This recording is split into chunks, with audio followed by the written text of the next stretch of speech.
Hi guys, Dave Max 6 back at Fit Club with fellow Canadian Stephen Didoshak, all the way from Canada, man. Hey, good to have you on JTV, man. Thanks for coming all this way from the West Coast, Canadian. Yeah, it's been a pleasure coming out. Thanks for the invite. Yeah, this was a less. I'm not a big fan of last minute shoot, but sometimes that's when you get your best stuff. You're actually coming to Vegas for a couple days with some friends, and I get a text from Jay says, you know what? We have this good guy from one of your Canadian brothers. We got to get him on the show. So I, of course, DM you. You were in the plane. Took a while for you to get back to me. You're a good friend of Dorian Hamilton from AG Muscle, and we're glad to have you in Sin City. How do you like Vegas? Vegas is always a good time. This is my first trip where it's a little different. It's strictly here to train and shoot, get some content, and it's a privilege being on this channel. We're glad to have you. Stephen, I want to talk a little bit about your story because it's a great story, and we get a chance to speak a little bit prior to this filming this interview. And your journey in the bodybuilding game is not the one that's been made overnight, and I love those stories because it's the kind of stories where it really shows that if you persevere, you end up getting what you want, the way you want it. Yeah. And I think it's a great story. I'd like for you to tell people a little bit where you came from, how you got into bodybuilding, and tell me a little bit, how you are doing what you're doing today. So in 2010, I kind of just did my first bodybuilding show. Prior to that, I played very competitive sports. Hockey being one of them. Being in Canada, it's just hand in hand.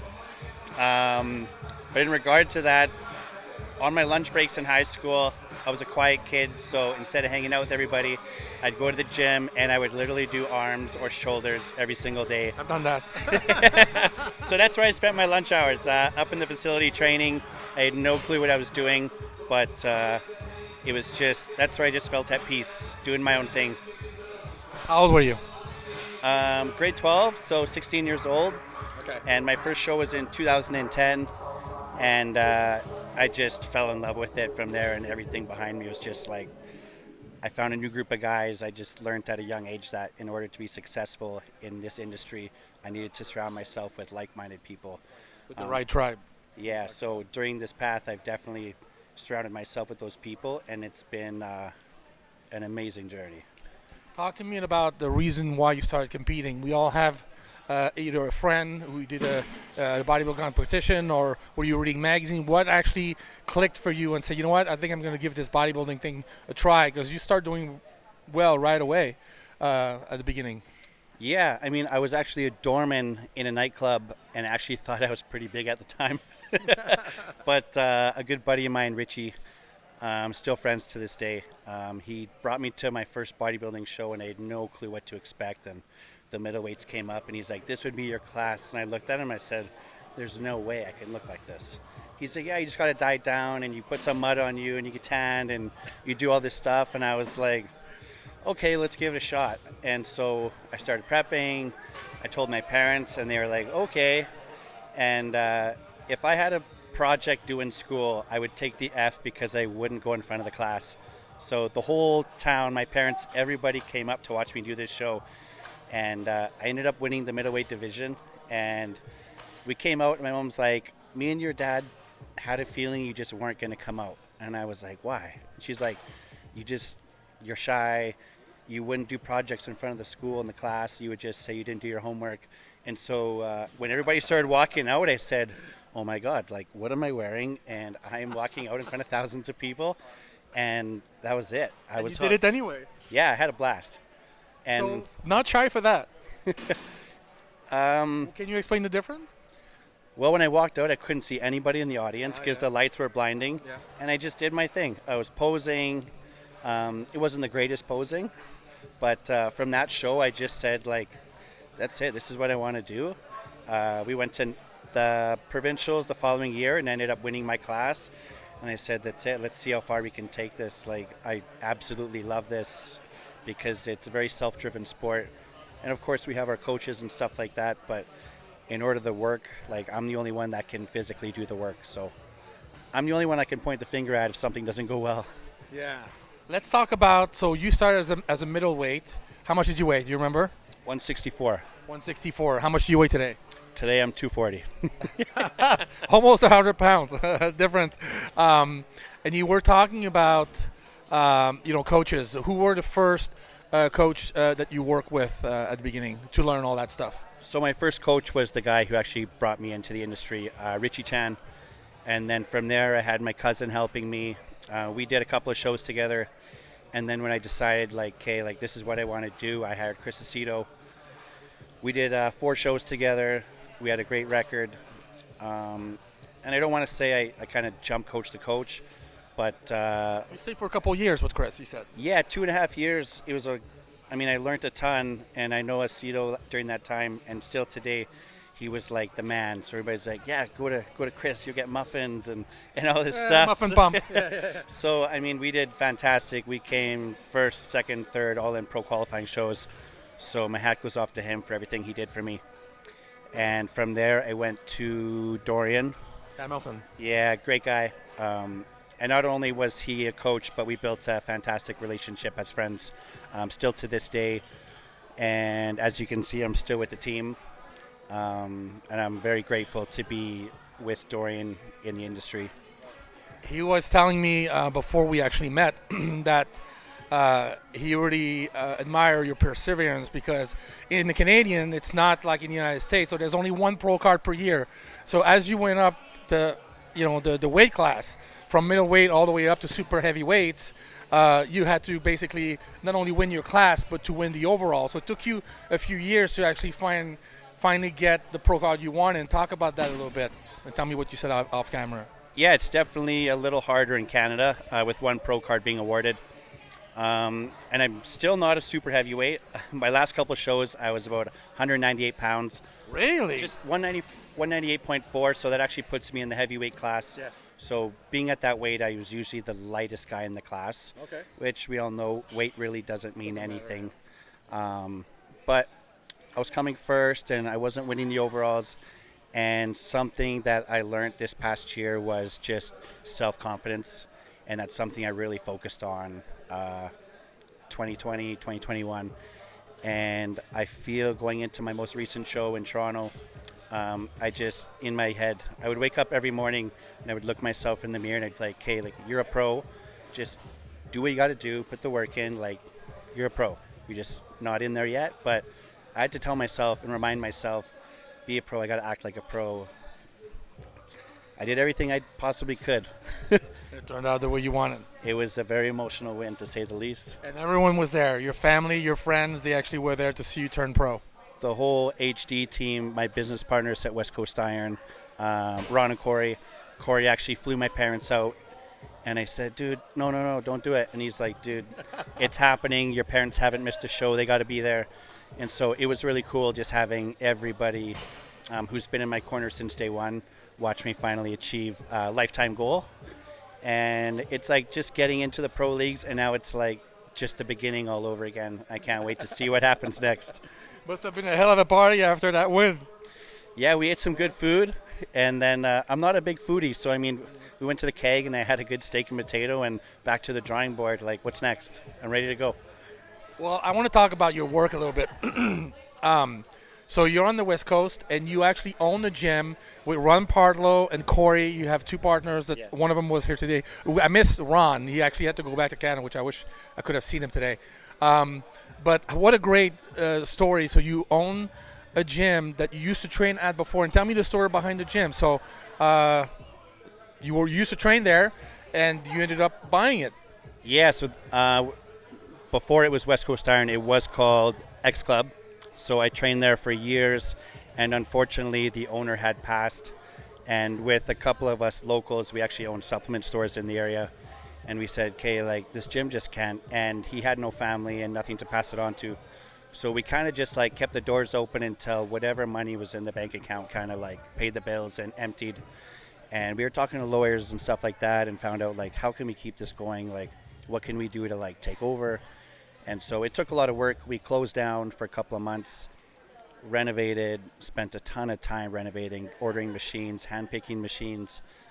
We actually had ordered a couple pieces from Dorian that were sitting in his garage for when he was training back at home. So it was an opportunity that I thought I would never get, and I never looked back.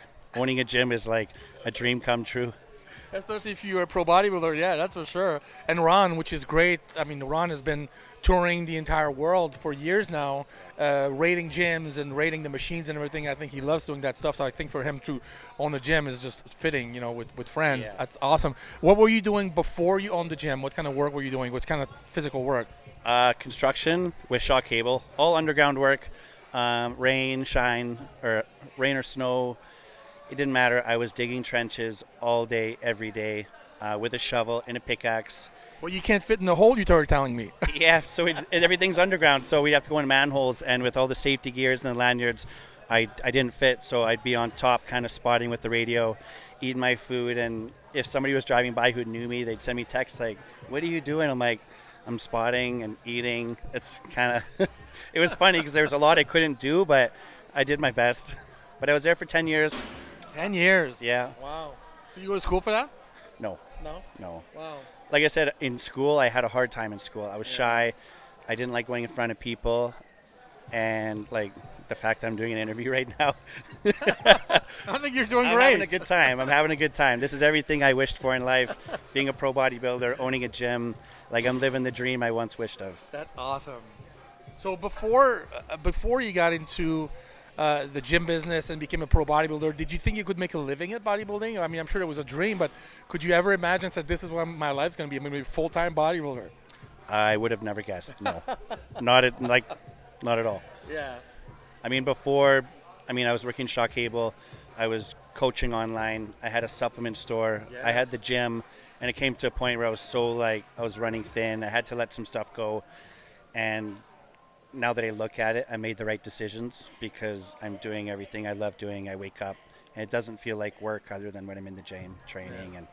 But I'm living the life of a pro bodybuilder. I have nothing to argue about. That's awesome. Talk to me about how well the gym is doing over there, because you told me that when you guys took over the gym and renovated, now it's doing even better, and it's kind of like a landmark. A lot of people, such as Big Ramy and all the top champions, actually have been visiting the gym over time. So give yourself a little plug on the gym back home. It's great. Yeah, we've had a lot of top name athletes, Big Ramy, Flex, Rolly, all these guys come and visit. And that's a pretty cool feeling how they're coming to our facility to train. How do you hear about it? How is the word getting out? Is it Ron or who's talking? So we've had a couple of local shows that, like a Popeye show, that their promoters. I met him today, Matt. We got in touch with him, and he was bringing these guys down. And Manager Matt, yes. Yeah. And he was bringing these guys down, and as an athlete doing a level 1 show, seeing these guys come in a guest pose is pretty cool. Big deal. Yeah. But in regards to like the closures and stuff like that, it wasn't easy. It was very difficult. We have closed down twice, but not being a franchise, we were the last ones to close, first ones to open. And Ron being in connection with all over the gyms in the world, we were steps ahead of the other gyms in regards of what kind of protocols are going on, what we need to do to reopen when we are allowed to open. So we were several steps ahead of all the other gyms. So that being said, everybody needs a gym to train at, and when we reopened, we had a lineup of hundreds of people with a time limit of 100, like an hour. Really? And it was like we didn't book slots because we didn't want to go that way. Like, it was lined up around the block. It was crazy. How great. Yeah. So that was like awesome. We really grew as a gym after the first closure, unfortunately. I don't want to say, but we really capitalized on that, and we came back stronger. Nice. And same with the second closure. We closed for 3 weeks, and we knew we'd make it through it. We made it through the first round. Without our members, we still wouldn't be where we are. Like, we kept the memberships running. We're very thankful for all those guys, and they're thankful for us for doing everything we do for them. So without win-win. Yeah. How is it today? Today's climate, it's better. Yeah, it's a great atmosphere to train at. The doors are open. It's kind of back to normal. If there is a normal, would you give the address and the gym's information, Instagram, and all that stuff? Yeah, the Instagram's West Coast Iron, and we are located in Port Coquitlam, 1533 Broadway Street. All right. Come on down. Yes, that's very cool. Well, Steven, I really appreciate you coming to Las Vegas. Like I said, this was a last-minute thing, and sometimes the best things always, happen at the last minute. So I'm really glad I got to have you on the channel today. What is the first show you want to do? Have you done your first pro show yet, and have you decided what it would like to be? So after winning Toronto, there was the Toronto Pro Show the next day, and I decided to hop in with no expectations. I mean, I'm running off a bit of a high. I just got my pro card, and I said, let's hop in and see what happens. And I actually got fourth. Wow. So I was very happy with that. And we are going to do a couple of shows in August, Tampa and Dallas. Nice. I mean, Is this a scoop? Pardon? Is this a scoop right now? Yeah. This is the scoop. You guys are getting the down low. I mean, I know they're bigger shows. I don't have crazy high expectations, but I do want to get my feet wet. I've never done a show in the U.S., so I am looking forward to getting up on stage again in the pro leagues and see where I stand. Will you be back to Vegas is the question. Yes, I will be back for the Olympia. Yeah, I'm looking forward to it. And I mean, I would love to be in it, but that's the ultimate goal, to be at the Olympia. And before this is all over, I do want to give a big shout out to Dorian. He set this all up. He knows I'm a shy, quiet guy, but I'm having a blast. Very good. You wouldn't be able to tell. Steven, I really appreciate you coming on JTV. I hope this is not the last time. I would love to get you back again prior your competition or right after, whenever you feel ready. But you look great today. Congratulations, and we're really glad to have you on JTV. Thank you again. I appreciate it. All right, Dave Max 6 with Steven from Canada, and we're out.